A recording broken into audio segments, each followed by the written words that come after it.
ഗുരവേ സർവരോഗാനാം വിഷജേ ഭവരോഗിണാം നിധയേ സർവവിദ്യാനാം ദക്ഷിണാമൂർത്തയേ നമഃ. ശിവം ശിവകരം ശാന്തം ശിവാത്മാനം ശിവോത്തമം ശിവമാർഗപ്രണേതാരം പ്രണതോസ്മി സദാ ശിവം. ഭൂതനാഥ സദാനന്ദ സർവഭൂതദയാപരാ രക്ഷ രക്ഷ മഹാബാഹോ ശാസ്ത്രേ തുഭ്യം നമോ നമഃ. ഓം ഗംഗണപതയേ നമഃ. ഓം സരസ്വത്യേ നമഃ. സർവമംഗളമംഗല്യേ ശിവേ സർവാർത്ഥസാധികേ ശരണ്യേ ത്രയംബകേ ഗൗരി നാരായണി നമോസ്തുതേ. എല്ലാവർക്കും നമസ്കാരം. ഒരു പ്രഭാഷണം ത്രിസന്ധ്യ സമയത്ത് ഒരു ക്ഷേത്രാങ്കണത്തിൽ വന്നിരുന്ന് അങ്ങനെ പറയാ കേൾക്കുക. കാരണം പറയുന്നവനും കേൾക്കുന്നവനും ഭക്തി ഉണ്ടാകുന്നതാണ് പ്രഭാഷണം എന്ന് പറയുന്നത്. ഭക്തി പ്രഭാഷണം, പ്രത്യേകിച്ചും ഒരു 30 വെള്ളി 30 ചൊവ്വ എന്നൊക്കെ പറയുമ്പോൾ ശ്രീ ഭഗവതിക്ക് പ്രധാനമുള്ള ദിവസങ്ങളാണ്. ഇവിടെ ഇങ്ങനെ നിങ്ങളുടെ മുന്നിൽ വന്നിരിക്കാൻ കഴിഞ്ഞത് ഈ ശ്രീ ഭഗവതി എന്നെ വിളിച്ച് അനുഗ്രഹിച്ചതായിട്ടാണ് ഞാൻ കരുതുന്നത്. അതിന് ഒരു നിമിത്തം പോലെയാ. ഞാനൊരു 15-20 പ്രായമാകുമ്പോ നമ്മുടെ ആലക്കല് കിളിക്കുന്ന് കാവ് ഭഗവതി ക്ഷേത്രം സപ്താഹം ഉണ്ടെന്ന് കേട്ടാ ഞാൻ അവിടെ ഉണ്ടാവും. ഷാരടി ഇങ്ങനെ പറയും, ഞാനത് ലയിച്ചങ്ങനെ ഇരിക്കും. അതൊരു അനുഭൂതിയാണ്. ആ അനുഭൂതി അനുഭവിക്കണമെങ്കിൽ എത്രയോ ജന്മത്തെ സുഹൃതം വേണം, എങ്കിലേ ഇങ്ങനെ ഇവിടെ വന്നിരിക്കാൻ കഴിയും. നമുക്കെല്ലാം ജീവിതത്തിലെ പ്രാരാബ്ധങ്ങളാണ്. അതിനിടയ്ക്ക് ഇവിടെ വന്നിരിക്കുക എന്ന് പറഞ്ഞാൽ അയ്യോ സമയമില്ല അങ്ങനെ പറയുന്നവരാ. അപ്പൊ ഈ വളപുരം കാവുവട്ടം എന്ന് പറഞ്ഞ ഹൈന്ദവരുടെ ഒരു കേന്ദ്രം അല്ലെ. പക്ഷെ ഇവിടെ ഒരു 100ഓളം പേര് എത്തി. അവർക്ക് സുഹൃതം. ദുരിതം കൂടുമ്പോ തോന്നുത്രേ അമ്പലത്തിക്ക് പോകണ്ട, ഇതെന്നെ സുഖം, അവിടെ ആ ഷീറ്റിന്റെ ചോട്ട് പോയി ഇരുന്നിട്ട് എന്ന് വിചാരിക്കും. പക്ഷേ ഇത്തിരിയെങ്കിലും സുഹൃതം ഉണ്ടെങ്കിൽ പ്രഭാഷണം ഒന്ന് പോയി നോക്കട്ടെ എന്ന് തോന്നൂത്രേ. അങ്ങനെയുള്ള സുഹൃതികളാ സന്ധ്യ സമയത്ത് ഒരു 30 വെള്ളി ഇങ്ങനെ വന്നിരിക്കുക. ചൂടൊന്നും നമുക്കൊരു പ്രശ്നമല്ല. ഇതൊക്കെ ചൂട്, തണുപ്പ്, വിശപ്പ്, ദാഹം, സുഖം, ദുഃഖം ഇതൊക്കെ നമ്മുടെ ശരീരത്തിനേ ഉള്ളൂ. ആത്മാവിനതൊന്നുമില്ല. പ്രാണനാണ് ഈ പറഞ്ഞ കാര്യങ്ങളൊക്കെ. വല്ലാത്ത വിശപ്പ്, ദാഹം ഒക്കെ അനുഭവപ്പെടുക.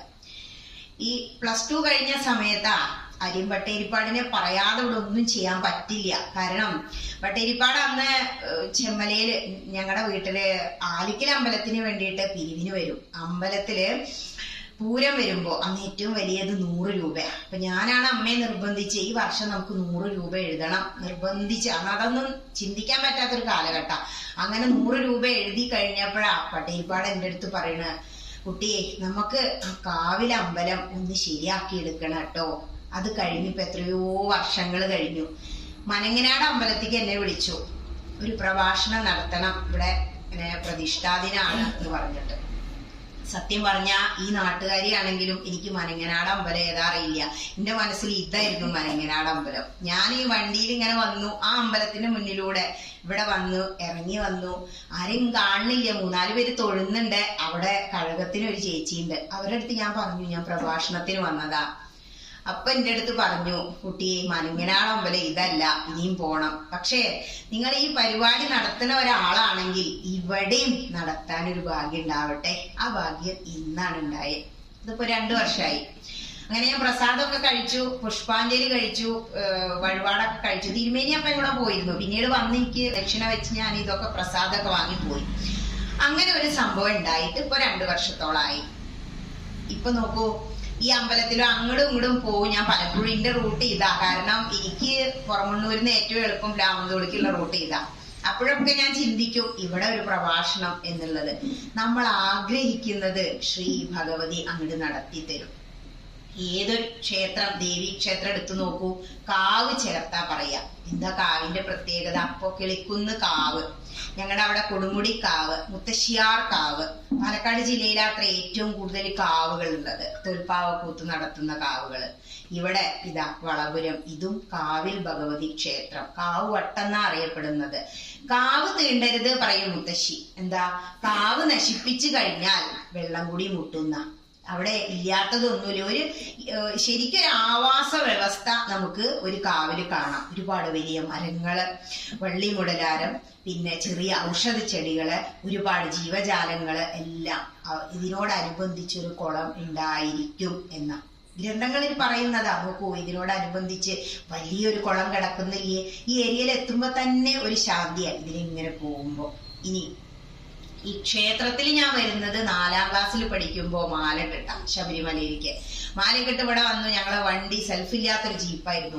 ഉന്തി കൊണ്ടുപോയാലേ സ്റ്റാർട്ടാവും. അങ്ങനെ ഇവിടത്തെ കുറച്ച് സ്വാമിമാരെയും കൂട്ടി അങ്ങനെയാ മലയ്ക്ക് പോകുന്നത്. ആ 4ാം ക്ലാസ്സിൽ നിന്ന് തുടങ്ങിയത് ആത്മീയമായിട്ടുള്ള ഒരു യാത്ര. 6ാം ക്ലാസ്സിന് പഴനി കൊണ്ടുപോയിട്ട് ഒരു മൊട്ടടിയും കഴിച്ചു. അങ്ങനെയാ ഞാൻ ഇതിലേക്കൊക്കെ വരുന്നത്. പിന്നീടാണ് ശാരദയുടെ മുന്നിൽ വന്ന് ഭാഗവതം കേൾക്കുന്നത്. അപ്പൊ നിങ്ങളൊക്കെ എങ്ങനെ ഇതിലേക്ക് വന്നു എന്ന് ചോദിച്ചാൽ നിങ്ങൾക്കൊക്കെയും ഓരോ റീസൺ ഉണ്ടാവും പറയാൻ. ജന്മാന്തരേ ഭവേത് പുണ്യം, എത്രയോ ജന്മജന്മാന്തരങ്ങളുടെ പുണ്യ ഇങ്ങനെ ഒരു ക്ഷേത്ര പരിസരത്ത് വന്ന് ജീവിക്കാൻ കഴിയുക എന്നുള്ളത്. ഇനി ക്ഷേത്രാങ്കണത്തിൽ വന്ന് ഇരിക്കാൻ തോന്നുക എന്ന് പറഞ്ഞാൽ അത് അതിലും വലിയ പുണ്യ. കാരണം ആചാര്യസ്വാമിയെ കുറിച്ച് ഓർക്കാതെ ഇവിടെ പറയാൻ വയ്യ. ശങ്കരാചാര്യസ്വാമി പണ്ടൊരു കാലത്ത്, ആചാര്യസ്വാമി ആകെ ജീവിച്ചത് 32 വർഷം. ഇതിലേ പോയപ്പോ ഇവിടെ ദേവി ചൈതന്യം കണ്ടു എന്നും ആ ദേവി ചൈതന്യത്തെ പുറത്തു കൊണ്ടുവരാൻ കാട് വെട്ടിത്തെളിക്കാൻ പറഞ്ഞ് ആ ഒരു സ്വയംഭൂവായ ശിലയെ കണ്ടു എന്നും ഐതിഹ്യത്തിൽ ഞാൻ വായിച്ചു.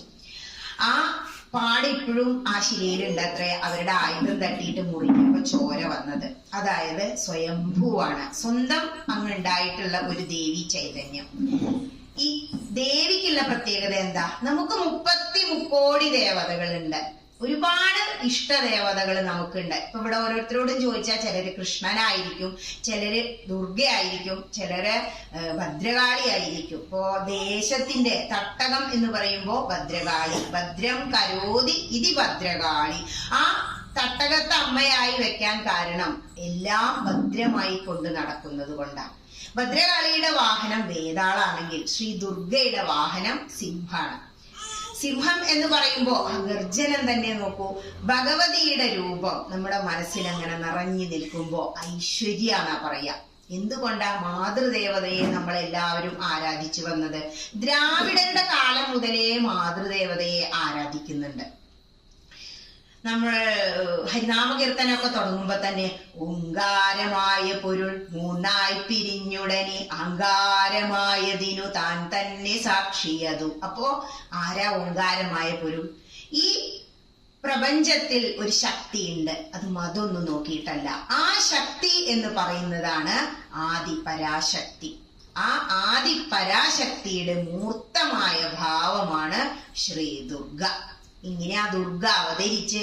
ശ്രീ ദുർഗ എന്ന് പറയുമ്പോ ദുർഗമൻ എന്ന ഒരു അസുരനെ കൊന്നതുകൊണ്ടാണ് ദുർഗ എന്ന പേര് കിട്ടിയത്. ദുർഗയുടെ കളർ എന്താ? പച്ച കളറാ. കാരണം ഈ രുരു എന്ന് പറയുന്ന ഒരു അസുരന്റെ പുത്രനായിരുന്നു ദുർഗമൻ. ദുർഗമൻ അങ്ങനെ അസുരന്മാരും ദേവന്മാരും എപ്പോഴും വൈരികളാണല്ലോ.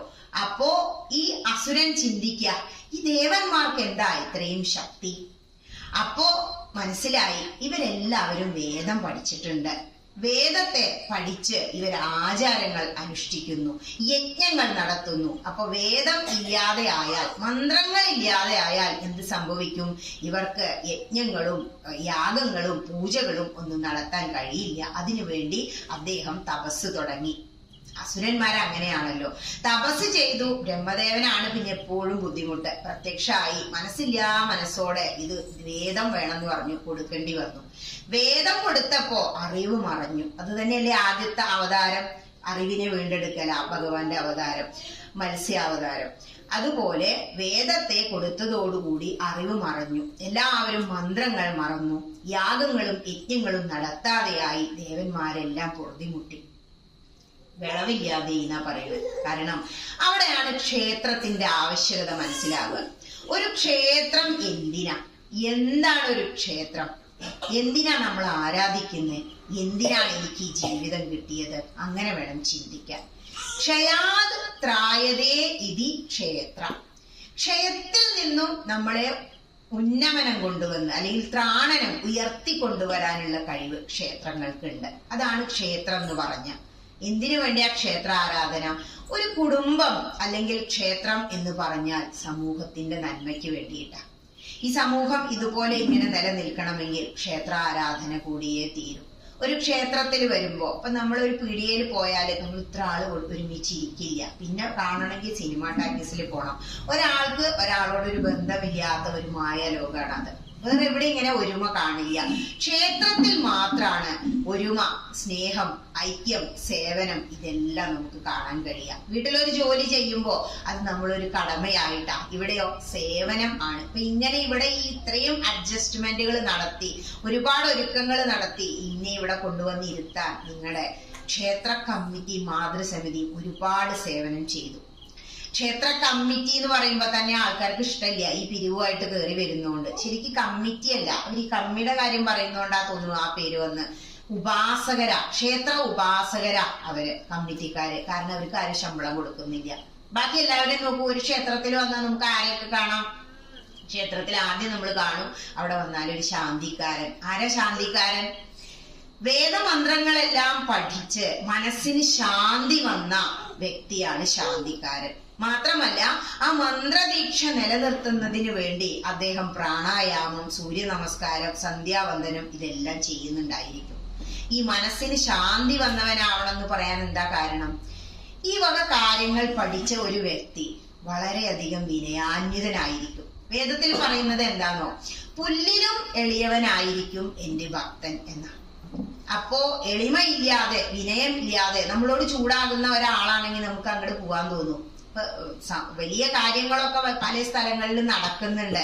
പക്ഷെ ഒരു യജ്ഞം അല്ലെങ്കിൽ എന്തെങ്കിലും ഒരു മഹായജ്ഞം നടത്തി, വിളക്കാർച്ചന ആയിക്കോട്ടെ അല്ലെങ്കിൽ നിങ്ങൾ സപ്താഹം ആയിക്കോട്ടെ, അവിടെ ഒരാളുടെ കണ്ണീര് വീഴേണ്ട ആ നിമിഷം വന്നാൽ ആ യജ്ഞത്തിന് പിന്നെ യാതൊരു പുണ്യവും ഇല്ല എന്നാ പറയാ. കാര്യങ്ങളൊക്കെ അങ്ങനെ നടക്കുന്നു മാത്രം.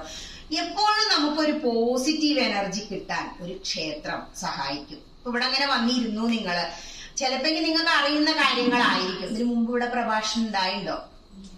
അടുത്തൊന്നുമില്ല. അപ്പോ നിങ്ങൾക്ക് ഞാനെന്ന് പറഞ്ഞാണ്ടല്ലോ ബേസിക്കിൽ തുടങ്ങി അവിടെ അങ്ങ് വേദം വരെ എത്തി നിൽക്കുന്നുണ്ട്. വലിപ്പം പറയല്ല, ഞാൻ വേദം പഠിക്കുന്ന ഒരു വ്യക്തിയാണ്. ഇപ്പൊ കഴിഞ്ഞ ഞായറാഴ്ച അതിന്റെ റിസൾട്ട് വന്നു, എനിക്ക് എ ഗ്രേഡൊക്കെ കിട്ടി. ഭഗവാന്റെ അനുഗ്രഹാട്ടോ.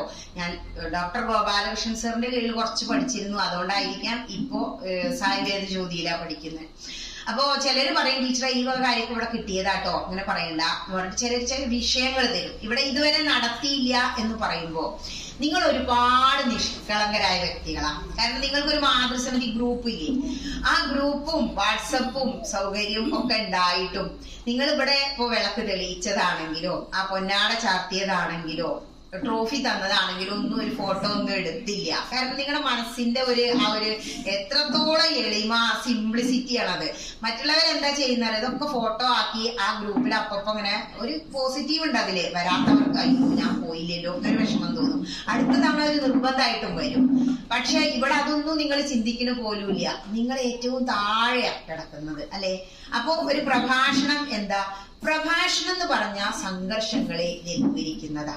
പ്രഭ ചൊരിയുന്ന ഭാഷണമാവണം പ്രഭാഷണം. നമുക്ക് ഒരുപാട് പ്രഭാഷണങ്ങൾ കിട്ടുന്നുണ്ട്, യൂട്യൂബായിട്ടും പല മീഡിയ വഴിയും കിട്ടുന്നുണ്ട്. പക്ഷെ ഒരു ആചാര്യന്റെ മുഖത്ത് നിന്ന് നേരിട്ട് ഒരു പ്രഭാഷണം കിട്ടുമ്പോ അതിൽ കിട്ടുന്ന ഒരു സുഖം ഉണ്ടല്ലോ, അത് ആ കമന്റ് ബോക്സിൽ ചിലർ എഴുതുമ്പോഴാണ് ഞാൻ മനസ്സിലാക്കുക നേരിട്ട് അവർക്ക് കിട്ടുമ്പോ ഇവർ ഇത്രയും സന്തോഷിച്ചു എന്നുള്ളത്. ഇനി ഇങ്ങനെ ഒരു ക്ഷേത്രാങ്കണത്തിൽ ഇങ്ങനെ വന്നിരിക്കുക, ഒരുമയോടുകൂടി, ഐക്യത്തോടുകൂടി, സേവന മനോഭാവത്തോടുകൂടി. അതിനാണ് സുഹൃതം വേണ്ടത്. സുഹൃതികൾ മാത്രമേ ഇങ്ങനെ ഒരു പ്രഭാഷണ വേദിയിൽ എത്തിപ്പെടും. ഇനി ക്ഷേത്രം എന്താന്ന് പറഞ്ഞു, ശാന്തിക്കാരൻ, മനസ്സിന് ശാന്തി നേടിയവൻ. പിന്നെ അവിടെ നമ്മൾ എപ്പോഴെങ്കിലും, ഇപ്പൊ നിങ്ങൾക്ക് ഉത്സവമൊക്കെ ഉണ്ടായി, ആ ഉത്സവമല്ല, ഇവിടെ പൂരാണല്ലോ, ഭഗവതി ക്ഷേത്രം ആവുന്നതുണ്ട്. ആ സമയത്ത് നമ്മള് ക്ഷേത്രം തന്ത്രിയെ സമീപിക്കും. ആരാ തന്ത്രി? ഇവിടെ പ്രതിഷ്ഠ ഇല്ല എന്ന് പറഞ്ഞു, എങ്കിലും പ്രതിഷ്ഠാമൂർത്തിയുടെ പിതാവാണ് തന്ത്രി എന്നാ പറയാം. അപ്പോ ആ പ്രതിഷ്ഠാമൂർത്തിക്ക് ഉണ്ടാകുന്ന പിതൃസ്ഥാനീയനെ കണ്ട് നമ്മൾ ആദ്യം എല്ലാ കാര്യങ്ങളും അന്വേഷിക്കും. നമ്മൾ കുറെ വർഷമായില്ലേ ഇത് മുടങ്ങിയിട്ട്, നമുക്ക് തുടങ്ങണ്ടേ എന്നൊക്കെ പറഞ്ഞിട്ടായിരിക്കും ഇപ്പൊ പൂരം ഒക്കെ നടത്തിയത്. ഒരു ദിവസമാണെങ്കിലും നിങ്ങളത് നടത്തിയില്ലോ. നമ്മുടെ വീട്ടിലെ എല്ലാ ഉത്സവവും നമ്മൾ കൊണ്ടാടൂലേ, ഓണം, വിഷു, തിരുവാതിര, ഇതൊക്കെ നമ്മൾ ചെയ്യും. പക്ഷെ ദേവിക്കും വേണ്ടേ ഒരു ഉത്സവം അല്ലെ, നമ്മളെ പോലെ ഒരു ആഘോഷം. അങ്ങനെ ചിന്തിച്ചത് തന്നെ നിങ്ങളുടെ ഒരു നല്ല ഒരു തുടക്കം. നമ്മളുടെ ഏറ്റവും അടുത്തുള്ള ക്ഷേത്രമാണ് എന്ത് ചെയ്യേണ്ടത്, നമ്മൾ ഉയർത്തിക്കൊണ്ടുവരേണ്ടത്. നമ്മൾ വേഗം അങ്ങോട്ട് പോവും ഗുരുവായൂർക്കൊക്കെ. ഗുരുവായൂരിന്റെ കഥ പോലും നമുക്ക് അറിയില്ല അല്ലെ. അറിയുന്നവർ എത്ര പേരുണ്ടെന്ന് ചോദിക്കുമ്പോഴാ എന്താ അപ്പൊ അതിന്റെ പിന്നിലെ ഐതിഹ്യം, എങ്ങനെയാ അപ്പൊ അത് ഉണ്ടായേ, അത് ഞാൻ അവസാനം നിങ്ങൾ അനുവദിക്കുകയാണെങ്കിൽ പറയാം. അറിയാത്തവരുണ്ടാവും. ഇനി ആ കഥ തന്നെ മുഴുവൻ പറയാം. ദുർഗ എങ്ങനെയാ ഉണ്ടായത്? ഈ രുരുവിന്റെ പുത്രനായ ദുർഗമന് ഈ വേദമൊക്കെ കിട്ടിയതോടുകൂടി പൂജയില്ല, ക്ഷേത്രവും ഇല്ല, വിളവില്ലാത്ത ഒരവസ്ഥ വന്നു. ആർക്കും ഒന്നും ഓർമ്മയില്ല, യാഗം നടത്താൻ പറ്റുന്നില്ല, യജ്ഞം നടത്തുന്നില്ല. പണ്ട് അങ്ങനെയാണ്. അതിലൂടെയാണല്ലോ ദേവന്മാർക്ക് അവരുടെ ഹവിർഭാഗം കിട്ടുക.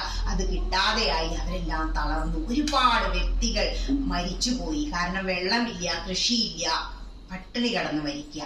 അങ്ങനെ തപസ്സീശ്വരന്മാർക്ക് എത്ര മണിക്കൂർ വേണമെങ്കിലും പട്ടിണി കിടക്കാനാവും. അങ്ങനെയുള്ള മഹർഷീശ്വരന്മാർ ഹിമാലയ സാനുക്കളിൽ ചെന്ന് ഭഗവാനോട് സങ്കടം പറയാം എന്ന് കരുതി തപസ് ചെയ്തു. തപസ് ചെയ്തപ്പോ ഭഗവാൻ, ഞാൻ പറഞ്ഞില്ലയോ, ഈ ആദിപരാശക്തിയാണ് ഏറ്റവും അടിസ്ഥാനമായ ശക്തി പ്രപഞ്ചത്തിലെ. ഈ പ്രപഞ്ചത്തിലെ ശക്തിയായ ആദിപരാശക്തിയിൽ നിന്നും ബ്രഹ്മം, വിഷ്ണു, മഹേശ്വരന്മാരുണ്ടാവും. ഈ ബ്രഹ്മം, വിഷ്ണു, മഹേശ്വരന്മാരെ എല്ലാം പൂജിക്കാനും അർച്ചിക്കാനും മന്ത്രങ്ങൾ ഇവർ മറന്നുപോയി. അപ്പൊ പിന്നെ എന്തേ വേണ്ടു? ഈ വേദങ്ങൾക്കും അതീതയായിരിക്കുന്ന സാക്ഷാൽ ശ്രീ പാർവതി ദേവിയെ അല്ലെങ്കിൽ ശ്രീ പരമേശ്വരിയെ അവരങ്ങനെ ധ്യാനിക്കുക. അപ്പോ അത് ഓർമ്മ വന്നൂലോ. അവർക്ക് എന്തേ വേണ്ടു? മന്ത്രങ്ങൾ വേണ്ട, ഒന്നും വേണ്ട. ആരാധന എന്ന ഭാവം, ഭക്തിയോടുകൂടി അമ്മയെ പ്രാർത്ഥിച്ചവർ തപസ് ചെയ്തു. അവസാനം ശ്രീ ദുർഗയുടെ രൂപത്തിൽ ശ്രീ പരമേശ്വരി അവതരിച്ചു.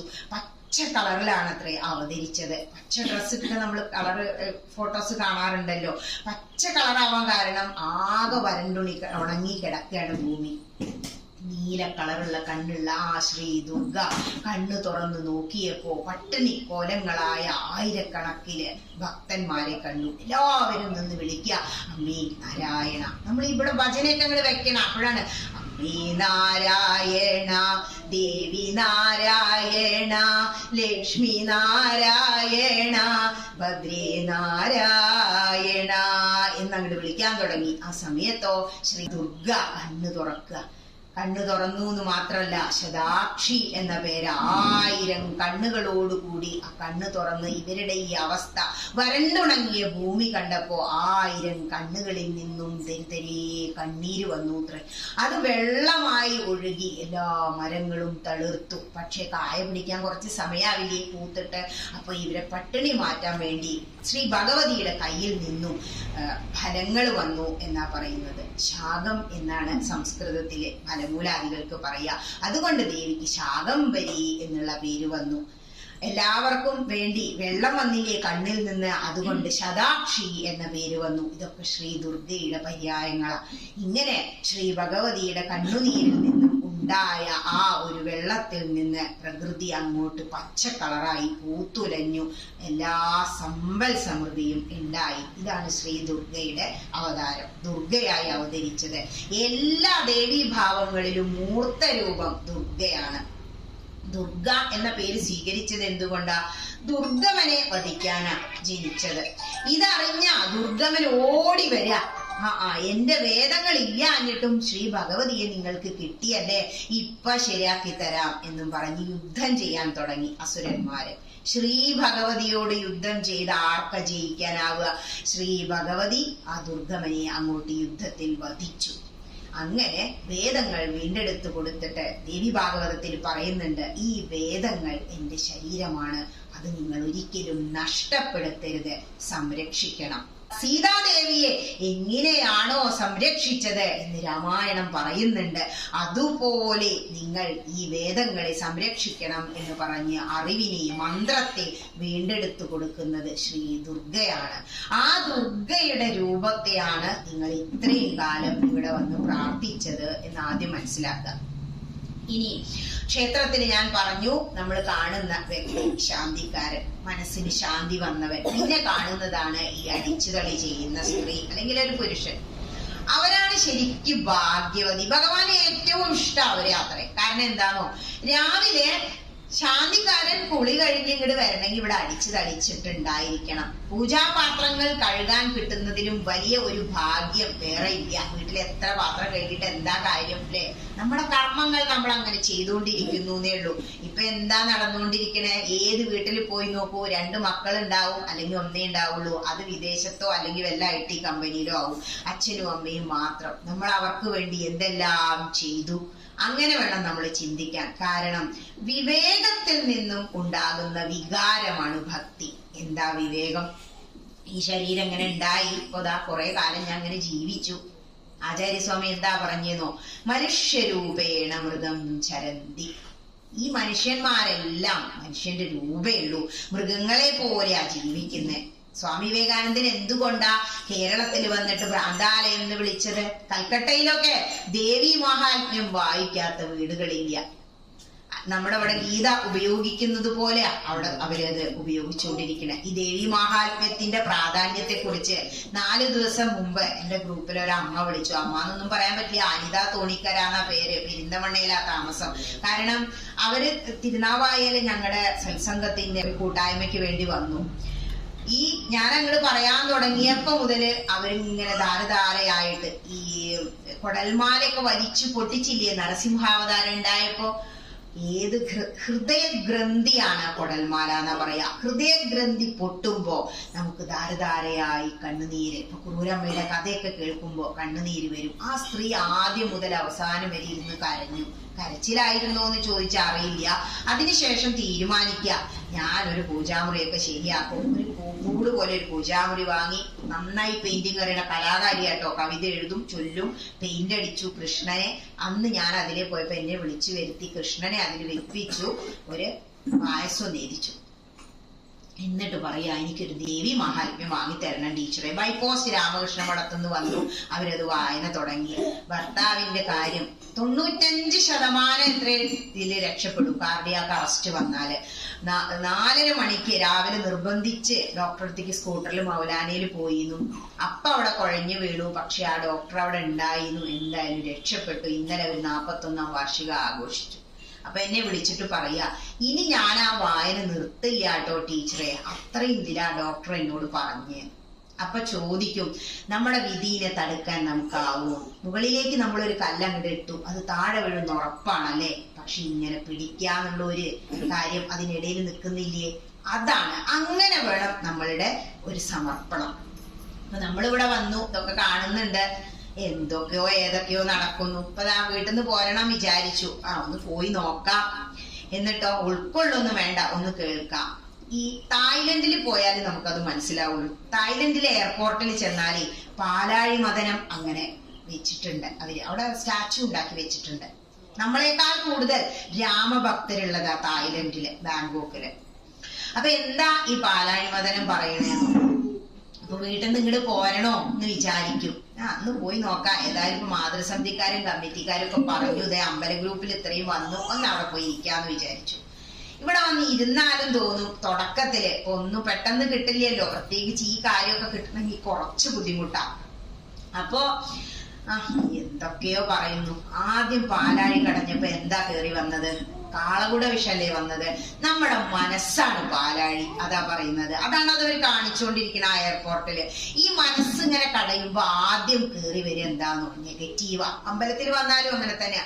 നമുക്ക് തോന്നി എന്താ ഇവിടെ ഇരുന്നിട്ട് ചുട്ടിട്ട് വയ്യ, വീട്ടിലാണെങ്കിൽ എ സിയിൽ ഇരിക്കായിരുന്നു, അത്രയൊക്കെ കറണ്ട് പോയാലോ കഴിഞ്ഞില്ലേ, അത്ര അങ്ങോട്ട് ചിന്തിച്ചാൽ മതി അപ്പുറത്തേക്ക്. അപ്പൊ ഇവിടെ വന്നിരിക്കുമ്പോ ആദ്യം നെഗറ്റീവ് വരും, എന്തൊക്കെയോ. അതാണ് കാളകൂടം പൊന്തി വരുന്നത്. പിന്നെ കുറച്ചൊക്കെ കേട്ടു, ഇതാണല്ലേ ദുർഗയുടെ കഥ, എനിക്ക് അറിയില്ലായിരുന്നു ഇങ്ങനെയാ ഈ പേര് വന്നത്. ക്ഷേത്രം തന്ത്രി എന്ന് പറഞ്ഞ പ്രതിഷ്ഠാമൂർത്തിയുടെ പിതാവാണല്ലേ. ഒരറിവ് കിട്ടി. അറിവിലാണ് നമ്മൾ ഉയർന്നു നിൽക്കേണ്ടത്. വിനയാന്വിതനായി നിൽക്കുന്ന വ്യക്തിക്ക് ഉയരാനാവുന്ന പറയണേ. അപ്പോ അത് മനസ്സിലായപ്പോ രണ്ടാമത്തെ കാര്യം ബുദ്ധി വന്നു. പാലാഴി കിടഞ്ഞപ്പോ രണ്ടാമത് എന്താ ബുദ്ധി വന്നത്? മുത്തും പവിഴവും രത്നങ്ങളും പിന്നെന്തൊക്കെയാണോ ഇന്ദ്രന് നഷ്ടപ്പെട്ടത്, ഐരാവതം, ഉച്ചൈശ്രവസ്, ഇതൊക്കെ പൊന്തി വന്നു. അപ്പൊ എന്താ അങ്ങനെയുള്ള കാര്യങ്ങൾ, കുറച്ചൊക്കെ കാര്യങ്ങൾ പറയുന്നുണ്ട് അല്ലേ, കുഴപ്പമില്ല, അവിടെ ഇരിക്കും. അവസാനം എന്താ പൊന്തി വരാന്നറിയോ? അമൃത് പൊന്തി വരും. നമ്മുടെ മനസ്സാണ് ഈ കടയുന്നത്. ആദ്യം നമുക്ക് കാളകൂടം നെഗറ്റീവാ വരിക, എന്തിനാപ്പൊ പോണ, ഇതിപ്പോ ഈ കഥ എല്ലാവരും പറയുന്ന കഥ. പക്ഷെ തത്വങ്ങൾ ചേർത്ത് കഥ പറയുന്നതാ പ്രഭാഷണം. അപ്പൊ കഥയൊക്കെ കുറെ നീട്ടി പരത്തി പറയാനുണ്ടത്, ഒരുപാട് കാര്യങ്ങൾ പറയാനുണ്ട്. അപ്പൊ അത് വെറും കഥയായി മാറും. അതിന് പിറകിലുള്ള തത്വം എന്താ? ഭഗവതി എന്താണ്? വേദം തന്നെയാണ് ശ്രീ ഭഗവതി. വേദം എന്ന് പറഞ്ഞാൽ എന്താ? അറിവാണ്.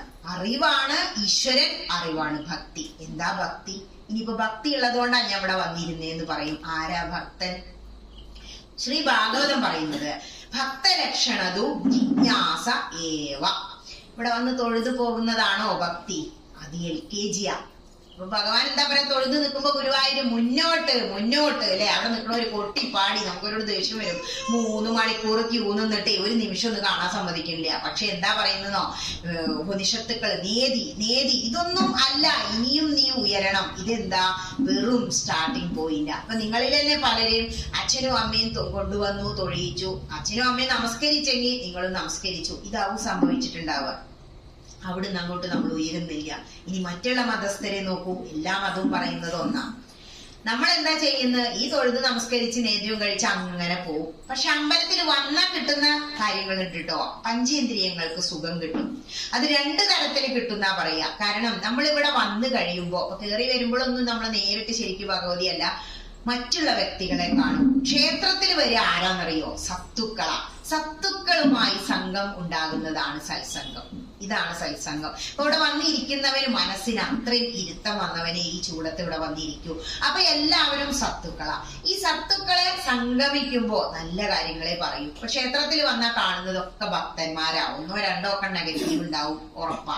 എല്ലായിടത്തും ഉണ്ടല്ലോ അത്. 3 ഗുണങ്ങളും വേണം, എങ്കിലേ ഈ പ്രകൃതി ഇങ്ങനെ നിലനിൽക്കൂ. അത് പറയാം. അപ്പോ ആ കാണുന്ന ദർശനം നമ്മുടെ കണ്ണിന് നല്ലതാ. അതിലും അപ്പുറം അകത്തേക്ക് വന്നാൽ ശ്രീ ഭഗവതിയുടെ രൂപം, മഹാദേവനെ കാണാം, ഗണപതിയെ കാണാം അല്ലെ. പ്രദക്ഷിണ വഴിയൊക്കെ നോക്കൂ, എത്ര സുന്ദരമായിട്ടാ വെച്ചിരിക്കണേ. അങ്ങനെ വന്ന് അങ്ങോട്ട് നമസ്കരിക്കുക. അപ്പോഴെന്ത് ചെയ്യും? തിരുമേനി നമുക്കൊരു പ്രസാദം തരും അല്ലെ. പുഷ്പാഞ്ജലി എല്ലാവരും കഴിക്കും. എന്താ പുഷ്പത്തിന്റെ പ്രത്യേകത ആണോ?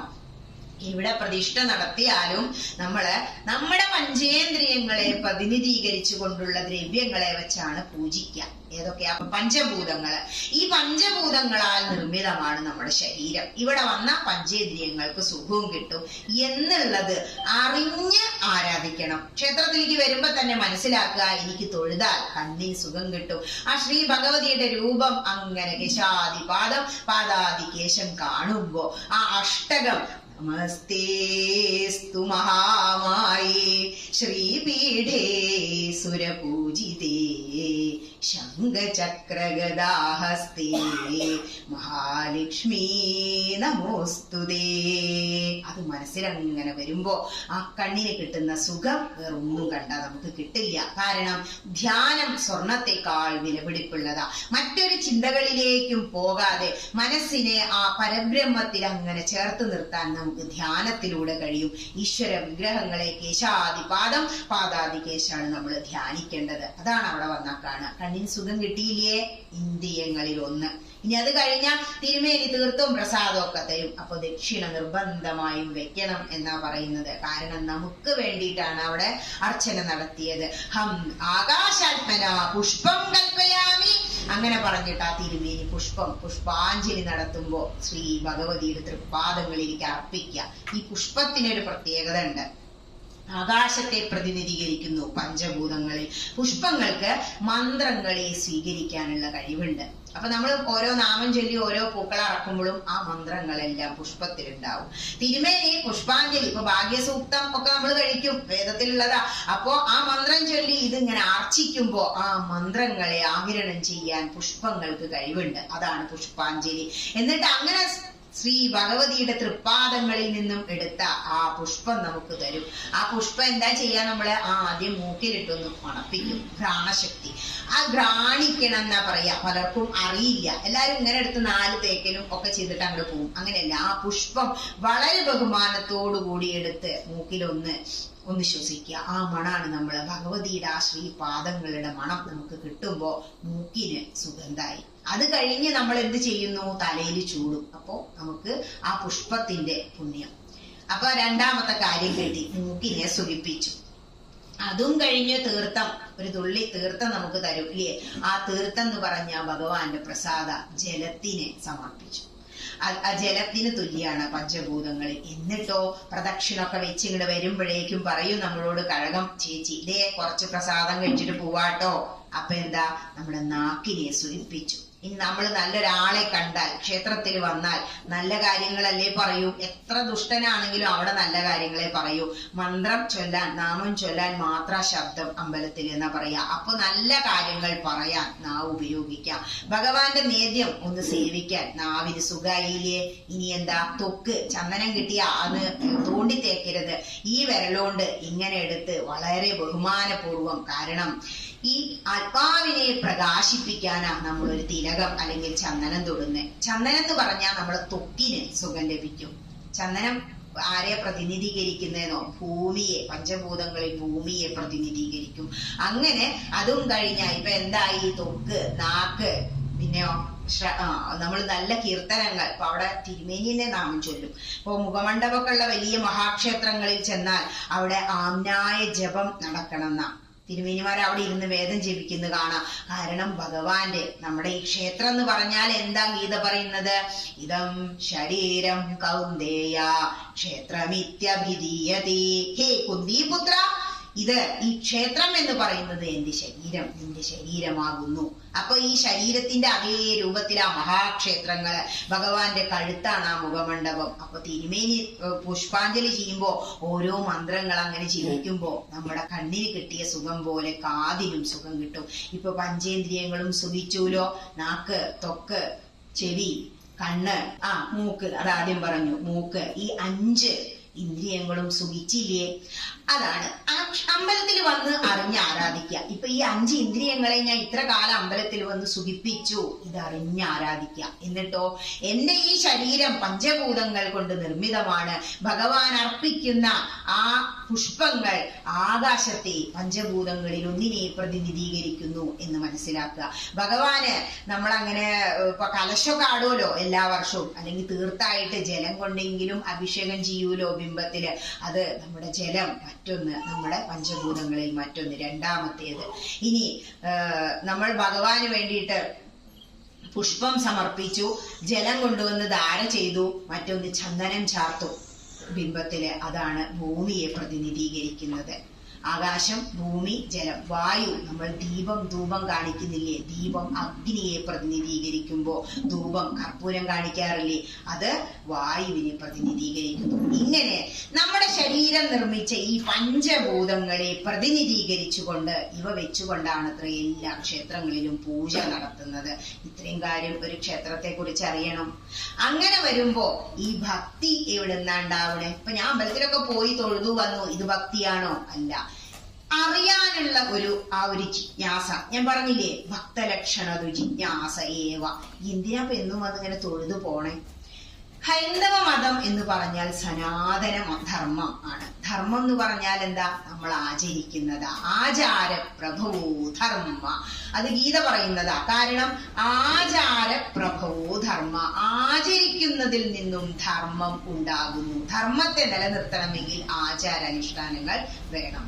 ഈ ആചാരങ്ങൾ എങ്ങനെയാ? നമ്മുടെ ഒരു ജീവിതം, ഒരു ദിവസത്തെ ജീവിതം ചിട്ടപ്പെടുത്തി വെച്ചിരിക്കുന്നത് നോക്കൂ. എന്തിനാ ഇപ്പൊ ഇവിടെ ഇങ്ങനെ ആചാര്യസ്വാമി പറഞ്ഞു, ഇവിടെ നിങ്ങൾ ആചരിച്ചോളൂ, നിങ്ങൾ പൂജിച്ചോളൂ. നിങ്ങൾ പൂജിക്കുകയാണെങ്കിൽ, ആരാധിക്കുകയാണെങ്കിൽ നിങ്ങൾക്ക് തീർച്ചയായും നന്മ വരും. അത് മുടങ്ങിയില്ലേ? മുടങ്ങിയ പാപത്തുകൾ നമ്മളെ തേടി വന്നില്ലേ? കാരണം നമ്മളെല്ലാം നിർത്തുന്ന ആ ശ്രീ പരമേശ്വരിയെ ആരാധിക്കാതെ, ആരാധനയില്ലാത്ത ജീവിതം അതിന് ഒരർത്ഥമില്ല. ആചാര്യസ്വാമി പറഞ്ഞില്ലേ, മനുഷ്യരൂപേണ മൃഗം ചരന്തി. നാമജപം ഇല്ലാത്ത വീട് കുറുക്കന്റെ മാളം പോലെയാണ്. ഗ്രന്ഥം, എല്ലാവരും കൂടിയിരിക്കുമ്പോ ഒരു ഗ്രന്ഥവുമായിട്ടാണ് അകത്തേക്ക് ഗൃഹപ്രവേശം. നമ്മുടെ വീടുകളിൽ എന്താ വാങ്ങല് തുടങ്ങിയപ്പോ ആൾക്കാര്, പക്ഷെ എന്താ ചെയ്യുന്ന അറിയോ? അത് അവിടെ ആ പൂജാമുറിയിൽ വെച്ച് അങ്ങനെ പൂജിക്കും. പക്ഷെ അറിയണം എന്ന ഒരാഗ്രഹം മനസ്സിൽ കയറിക്കഴിഞ്ഞാൽ ഗ്രന്ഥം നമ്മൾ താനേ തുറക്കും. ഒരു ഗ്രന്ഥം സ്വന്തമാക്കിയാൽ തന്നെ പകുതിയായി. ആ ഗ്രന്ഥം അങ്ങോട്ട് തുറന്നു വെച്ച് ഒരൊറ്റ വരി നമുക്ക് കിട്ടിയാൽ മതി. പഞ്ചഭൂതങ്ങളെ കുറിച്ച് എവിടെയാ പറയുന്നേ? ഈ അഷ്ടകം എവിടെയാ വരുന്നത്? ഒന്നും വേണ്ട, ദേവീ മഹാത്മ്യത്തെ മാത്രം ഞാൻ പറഞ്ഞില്ലേ, 700 ശ്ലോകങ്ങളുള്ള ദേവീ മഹാത്മ്യത്തിലെ മന്ത്രം അവിടെ എഴുതി വെച്ചിട്ടുണ്ട്. ആർക്കറിയാതെ ദേവീ മഹാത്മ്യാന്ന് അവിടെ വന്നാൽ നമ്മൾ ചൊല്ലിക്കോട്ടെ. അത് അവരുടെ ആ മനസ്സാണ്. ഓരോ ക്ഷേത്രങ്ങളിലും ഇപ്പൊ പോയാൽ അത് ഏത് ദേവതയാണ്, അവർക്കുള്ള മന്ത്രം എന്താന്ന് അവിടെ എഴുതി വെച്ചിട്ടുണ്ടാവും. എന്താ ചൊല്ലാറില്ലേ? ഓം സർവമംഗള മംഗല്യേ ശിവേ സർവാർത്ഥ സാധികേ ശരണ്യേ ത്രയംബകേ ഗൗരി നാരായണി നമോസ്തുതേ. എത്ര അർത്ഥവത്തായ മന്ത്രങ്ങളാണ് അതെന്നറിയോ? അതങ്ങോട്ട് ചൊല്ലിക്കഴിയുമ്പോൾ അത് മനസ്സിലാക്കണം. 11-ാം അധ്യായം 11 അധ്യായത്തിലുള്ളതാണ് ദേവീ മഹാത്മ്യത്തിലെ ഈ മന്ത്രം. ഇതിങ്ങനെ തുടർച്ചയായിട്ട് വരും. 3-4 മന്ത്രങ്ങൾ നമ്മൾ കണ്ടിന്യൂസ് ആയിട്ട് അവിടെ നിന്ന് ചൊല്ലും. നമ്മൾ അതറിയാതെ അവിടെ നിന്ന് അങ്ങനെ ചൊല്ലുമ്പോ നമ്മുടെ കൈകൾ ഇങ്ങനെ കൂപ്പി വെക്കും, ഇല്ലേ? കാലുകൾ ചേർത്ത് വെക്കും. ഈ വിരലുകൾ ഇങ്ങനെ ചേർത്ത് വെച്ച് കഴിഞ്ഞാൽ നമ്മുടെ ബ്രെയിനിൽ വർക്കിംഗ് കൂടുതൽ നടക്കുന്ന പറയുന്നത്. സയൻസ് ആണത്. എപ്പോഴാ നമ്മൾ നമ്മുടെ കൈ ഇങ്ങനെ ചേർത്ത് വെക്കുക? തൊഴുത് പ്രാർത്ഥിക്കുമ്പോ മാത്രം. കൈയിനെ കൂട്ടി അടിക്കണം എന്നാ പറയാ. അതെന്തിനാണോ? അതൊരു എക്സസൈസാ. അപ്പൊ എല്ലാവരും ചെയ്യിപ്പിക്കും. ബ്ലഡ് സർക്കുലേഷൻ കൂടാനാ. നമ്മളെല്ലാവരും സുന്ദരികളും സുന്ദരന്മാരുമാവും, കൈയടിച്ചോളൂ എന്ന് പറയും ഞങ്ങൾ ടീച്ചർമാര്. കുട്ടികൾ പ്രോത്സാഹിപ്പിക്കില്ലേ? ഭയങ്കര മടിയാ കാര്യത്തില്. പോവാൻ അവരും മിടുക്കന്മാരാ, കൈയടിക്കില്ല. അപ്പൊ ഞങ്ങൾ പറയും, കൈയടിച്ചാല് ബ്ലഡ് സർക്കുലേഷൻ കൂടും, സുന്ദരികളും സുന്ദരന്മാർക്കും ഒരു ഗംഭീരമായിട്ട് കൈയടിക്കും. അപ്പൊ കൈയിനെ കൂപ്പി തൊഴും, ഒരു താമരപ്പൂ പോലെ. കാലുകൾ ചേർത്ത് വെക്കും. ആ വിരലുകൾ ചേർത്ത് വെക്കുമ്പോ നമ്മുടെ ബ്രെയിനിന് അത്രയും എഫക്റ്റാ. അതിനാണ് ആ ആചാരം. അപ്പൊ നമ്മൾ ആചാരങ്ങൾ എന്തിനു വേണ്ടിയിട്ടാ? നമ്മുടെ ശരീരത്തിനെ. കാരണം ഏകാദശി നോൽക്കുന്നത് എന്തിനാ?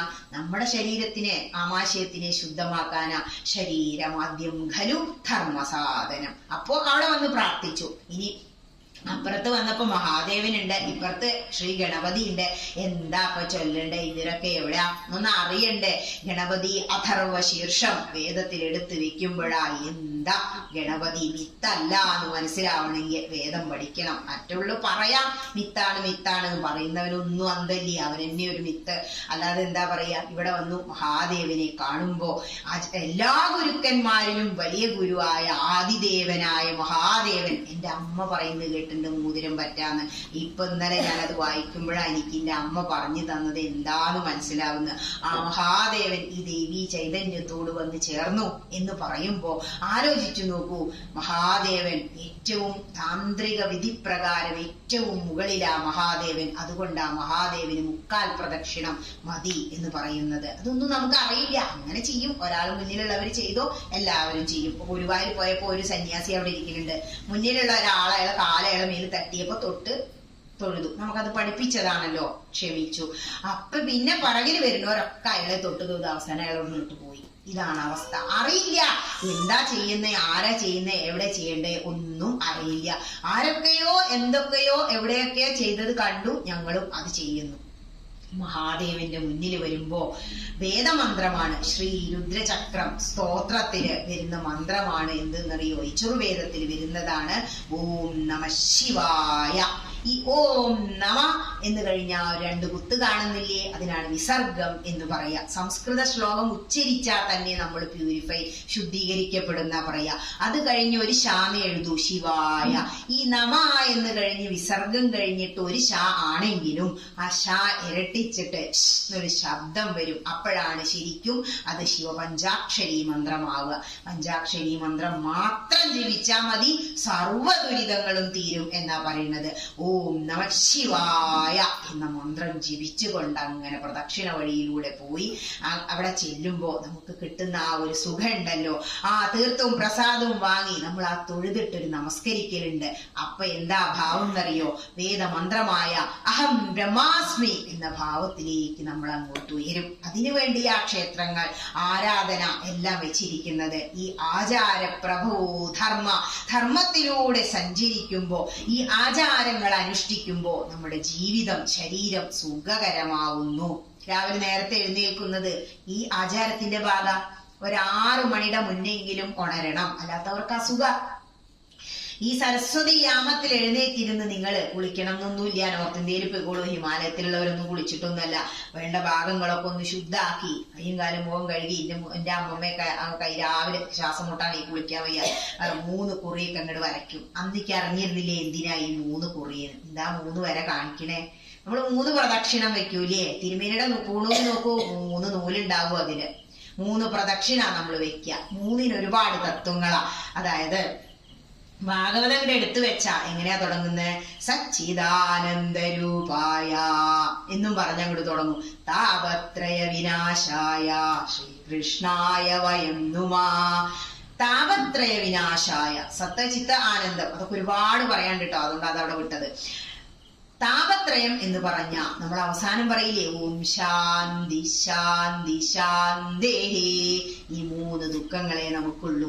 അതിനെ പ്രതിനിധീകരിക്കാനാ 3 വര, 3 പൂണൂലിന് 3 നൂല് ഒക്കെ വെച്ചിരിക്കുന്നത്. ഈ 3 വര ഇങ്ങോട്ട് വരച്ചിട്ട് അമ്മമ്മ നമശിവായ നമശിവായ ഇങ്ങനെ ചൊല്ലുന്നത് ഞാൻ കേട്ടിരുന്നു. നേരത്തെ എഴുന്നേൽക്കും. അമ്മമ്മ കുളിക്കാതെയാന്ന് എനിക്ക് അന്ന് തോന്നിയിരുന്നു. പക്ഷെ കുളിക്കേണ്ട ആവശ്യമില്ലാന്ന് ഈ ഗ്രന്ഥങ്ങളിലൂടെ പോകുമ്പോഴാ മനസ്സിലാവുക.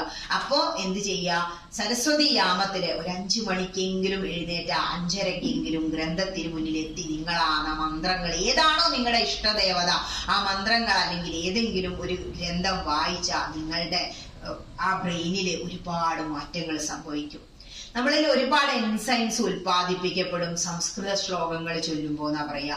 അപ്പോ ആ സരസ്വതി യാമത്തിലിരുന്ന് മന്ത്രം ജപിക്കുന്നവർക്ക് യാതൊരുവിധ അസുഖങ്ങളും വരില്ല. ഇപ്പൊ ഇവിടെ വരുന്ന തിരുമേനിയോട് ചോദിച്ചു നോക്കൂ, ഈ 76-ാമത്തെ വയസ്സത്തിലും തിരുമേനി എന്ത് ചെയ്യുന്നുണ്ടാവും? വേദമന്ത്രങ്ങളൊക്കെ സുഖമായിട്ട് അങ്ങനെ ചൊല്ലുന്നത് കേൾക്കാം. നമുക്കറിയില്ല, നാരായണോപനിഷത്തൊക്കെ അങ്ങനെ ചൊല്ലുമ്പോ എന്ത് രസാന്നറിയോ? ഞങ്ങളുടെ ആചാര്യൻ അത് ചൊല്ലി കേൾക്കുമ്പോഴാണ് എത്ര സുഖമായിട്ടാണ് അതങ്ങനെ ഇരുന്ന് കേൾക്കാന്നറിയാം. നാരായണാത് ബ്രഹ്മാ ജായതേ, നാരായണാത് ഇന്ദ്രോ ജായതേ. അത് ആ സ്വരിതും അനുദാത്തും ഉദാത്തും ഒക്കെ ചേർത്ത് അങ്ങനെ ചൊല്ലുമ്പോ നമ്മളുടെ ശരീരവും മനസ്സും അങ്ങനെ ഉയരും. എങ്ങനെയാ ഉയർത്തണ്ടേ? മനസ്സിനെ ഈ മാംസത്തിൽ നിന്ന് നമ്മൾ അങ്ങോട്ട് ഉയർത്തണം. അതിനാണ് ക്ഷേത്രങ്ങൾ. അതാണ് ക്ഷയാത് ത്രായതി ഇതി ക്ഷേത്ര. എങ്ങനെ ഉയർത്തണം? ഭൗതിക സുഖങ്ങൾ ആഗ്രഹിച്ചു വരുന്നവരുണ്ട്, ഒരുപാട് തരം വഴിപാടൊക്കെ നമ്മൾ ചെയ്യുന്നുണ്ട്. പക്ഷെ ആത്മീയമായ ഉയർച്ച ആഗ്രഹിച്ചുകൊണ്ട് ഒരു ക്ഷേത്രത്തിനെ സമീപിക്കുക. അപ്പോഴാണ് ക്ഷേത്രത്തിന്റെ ആവശ്യകതയും അതിന്റെ നിലനിൽപ്പിന്റെ ആവശ്യവും മനസ്സിലാവുക. അപ്പൊ നമ്മൾ എന്ത് ചെയ്യും? നമ്മുടെ ഉത്തരവാദിത്തമാണ് ഇത് നിലനിർത്തേണ്ടത് എന്ന് മനസ്സിലാക്കിയിട്ട് നമ്മൾ അതിനു വേണ്ടി പലതും ചെയ്യും. ആചാര്യസ്വാമി എന്താ പറഞ്ഞ്? നീ സമ്പാദിക്കുന്നതിൽ നിന്നും 1 പൈസയെങ്കിലും ദാനധർമ്മത്തിനായി നീക്കി വെക്കണം. അന്ന് 1 പൈസ ഉണ്ടായിരുന്നു, പഴയ ആൾക്കാർക്ക് അറിയും. ഇപ്പോഴോ അത് 1 രൂപയായി. അപ്പോ നിങ്ങൾ അധ്വാനിക്കുന്നവരാ, സമ്പാദിക്കുന്നവരാ. നമ്മൾ ആർജിക്കുന്നതിൽ നിന്നും ഒരു ഭാഗം, ശരിക്കും 4-1 പറയാ, 1 രൂപ ഒരു ദിവസം നിങ്ങളൊരു വീട്ടുപണ്ടാരം വെച്ചോളൂ. ഇവിടെ പല കാര്യങ്ങളും നമുക്ക് നടത്താനുണ്ട്. ആ വീട്ടുപണ്ടാരത്തിൽ എന്നും ജോലി മാറ്റി വന്നാൽ 1 രൂപ, ഇനിയിപ്പോ 5 രൂപയും 10 രൂപയായിരുന്നു കുഴപ്പമില്ല, അങ്ങനെ നിക്ഷേപിക്കുക. ഒരു മാസം 30 ദിവസം കഴിഞ്ഞ് നിങ്ങൾ തീർച്ചയായിട്ടും ആചാര്യസ്വാമിയുടെ 10 കൽപ്പനകളാ. ആഴ്ചയിൽ 1 ദിവസമെങ്കിലും, ശക്തിയുടെ ദിവസമായ വെള്ളിയാഴ്ചയെങ്കിലും ഏതെങ്കിലും ഒരു ക്ഷേത്രം നീ സന്ദർശിക്കണം. ഏറ്റവും എളുപ്പം എവിടെ പോകാനാ? അടുത്തുള്ള അമ്പലത്തേക്ക് ഓടി വരാനാ അല്ലെ? മുത്തശ്ശി എന്താ പറയാ? അകല ബന്ധുവിനേക്കാൾ നല്ലത് അടുത്ത ശത്രുവാന്നാ. ഇത് ചെറിയ ക്ഷേത്രമൊക്കെ ആയിരിക്കാം, പക്ഷെ ചോറ്റാനിക്കര ഗുരുവായൂരൊക്കെ എന്താ ഇത്രയും പ്രശസ്തി? അത്രയും ഭക്തന്മാർ അവിടെ വരുന്നു. അപ്പൊ ഇവിടെ ആരും വരുന്നില്ല. അതുകൊണ്ടാ ആഴ്ചയിൽ ഒരു ദിവസം നിർബന്ധമായിട്ടും ഞാൻ ക്ഷേത്രം സന്ദർശിക്കും. മറ്റുള്ളവരെ കണ്ടുപഠിക്കുക, മറ്റുള്ളവരുടെ പോസിറ്റീവുകളെ നമ്മൾ സ്വീകരിക്കണം. വേദമന്ത്രം എന്താ പറഞ്ഞത്? ആനോ ഭദ്രാഹ ക്രതവോ എന്തു വിശ്വതഃ. ആനോ ഭദ്രാഹ, എല്ലാ ഭാഗത്തു നിന്നും നന്മ നിറഞ്ഞ ചിന്താധാരകൾ ഭദ്രം എന്നിലേക്ക് വരട്ടെ. മറ്റുള്ളവരെല്ലാ ആഴ്ചയിലും ഓരോ ദിവസം പോകുന്നു. ആ പോസിറ്റീവിനെ നമ്മൾ സ്വീകരിക്കുക. നമുക്കും വേണ്ടേ എന്ത്? മരണം. അതാണ് മറ്റൊന്ന്. എന്താണ് മരണം?